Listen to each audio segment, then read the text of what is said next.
Hello বন্ধুরা, তোমরা সবাই কেমন আছো? এবং আরেকটি হলো রাজ্য তালিকাভুক্ত বিষয়। দেখো, আমরা সব জানবো, এই তিনটি বিষয়ে আমরা ভালোভাবে জেনে নেব, সব বলবো, এক এক করে সব জেনে নিই। সবার প্রথমে দেখি যে কেন্দ্রীয় তালিকাভুক্ত বিষয় আমাদের কি কি রয়েছে। দেখো, কেন্দ্রীয় তালিকাভুক্ত বিষয় আমাদের কয়টি?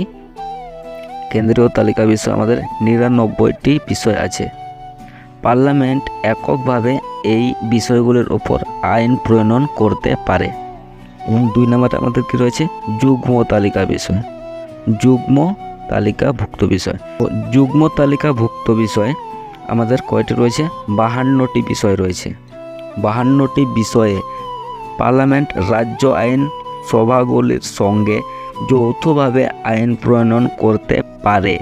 এবং এই যুগ্ম তালিকাভুক্ত বিষয়ে পার্লামেন্ট প্রণীত আইনের সঙ্গে রাজ্য আইনসভার আইনের বিরুদ্ধ ঘটালে পার্লামেন্টের প্রণীত আইন বলবৎ থাকে, রাজ্য আইন তালিকা বলে গণ্য হয় এবং রাজ্য আইন বাতিল হয়। এবং আমাদের 3 নম্বরটি কি রয়েছে? দেখো, কি বলেছিলাম যে রাজ্য তালিকাভুক্ত বিষয়। দেখো, রাজ্য তালিকাভুক্ত বিষয় আমাদের রাজ্য তালিকাভুক্ত বিষয় পার্লামেন্ট কয়েকটি বিশেষ ক্ষেত্রে রাজ্য তালিকাভুক্ত বিষয়েও আইন প্রণয়নের অধিকার রয়েছে।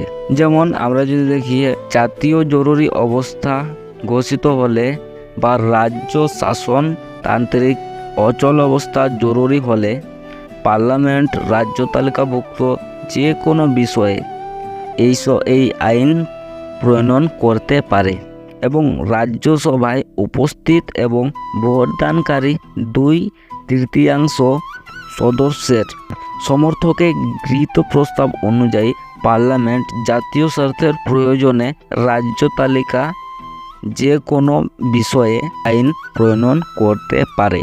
বন্ধুরা, আমরা বুঝতে পারলাম যে তাহলে 3টি বিষয়, তাহলে 3টি বিষয় কি কি বুঝলাম? যে কেন্দ্রীয় তালিকাভুক্ত বিষয় এটি হলো, এবং যুগ্ম তালিকাভুক্ত বিষয় এবং রাজ্য তালিকাভুক্ত বিষয়, এই 3টি হয়ে গেল।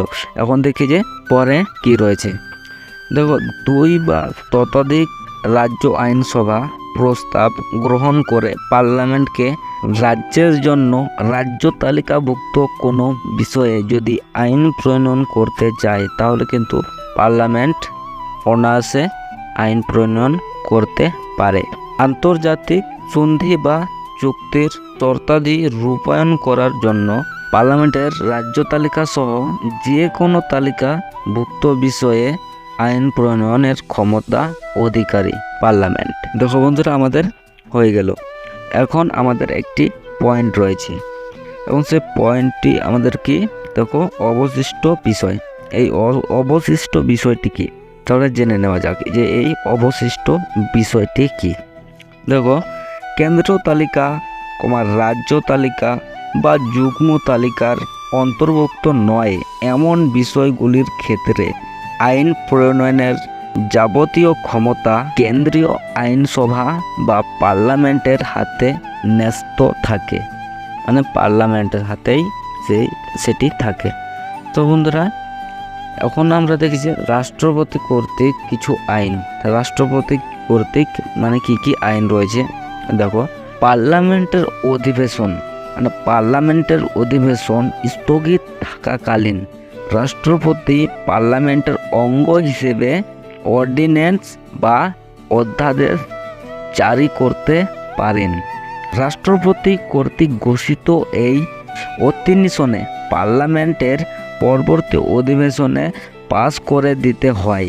তবে পার্লামেন্টের অধিবেশন শুরু হওয়ার 66 সপ্তাহের মধ্যে সংশ্লিষ্ট অর্ডিন্যান্সটি পার্লামেন্টে অনুমোদিত হয় বা অনুমোদিত হওয়া উচিত 66 সপ্তাহের মধ্যে।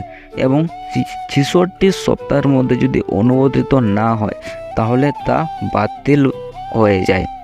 এবং দেখো, আমরা যদি এখন প্রশ্নের মধ্যে যাই, তাহলে কিন্তু আমরা আরেকটি পয়েন্ট দেখতে পারবো। দেখো, অর্পিত ক্ষমতা প্রসূত আইন, অর্পিত ক্ষমতা প্রসূত আইন।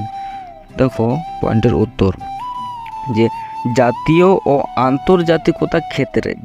ও আন্তর্জাতিকতার ক্ষেত্রে জটিল পরিস্থিতির মোকাবেলায় পার্লামেন্ট সরকারের হাতে কিছু গুরুত্বপূর্ণ বিষয়ে আইন প্রণয়নের দায়িত্ব দেয়। শাসন বিভাগের তৈরি এসব আইনকে আর্থিক ক্ষমতা প্রসূত আইন বলা হয়। শাসন বিভাগের এই ক্ষমতার উপর নজরদারি করার জন্য কমিটি নামে একটি কমিটি রয়েছে এবং সেই কমিটির মাধ্যমে নজরদারি করতে পারে। সো বন্ধুরা, এই ছিল আমাদের রাষ্ট্রবিজ্ঞানের গুরুত্বপূর্ণ প্রশ্ন। এবং বন্ধুরা, আমরা বইয়ের মধ্যে যদি দেখি যে বইয়ের মধ্যে অনেকগুলি পয়েন্ট রয়েছে এবং আমি এখানে যেভাবে বোঝালাম তুমি যদি সেইভাবে পরীক্ষার খাতায় লিখে আসো তাহলে কিন্তু বইয়ের দেখে লিখলে যে নাম্বারটা পাওয়া যাবে ঠিক একই নাম্বার পাওয়া যাবে। সো বন্ধুরা, তোমরা যদি ভিডিওটি খুব ভালোভাবে দেখেছো মনোযোগ দিয়ে, তাহলে আশা করি যে তোমাকে আর এই প্রশ্নটি নিয়ে বেশি ভাবতে হবে না। সো বন্ধুরা, তাহলে আজকের জন্য এই পর্যন্তই।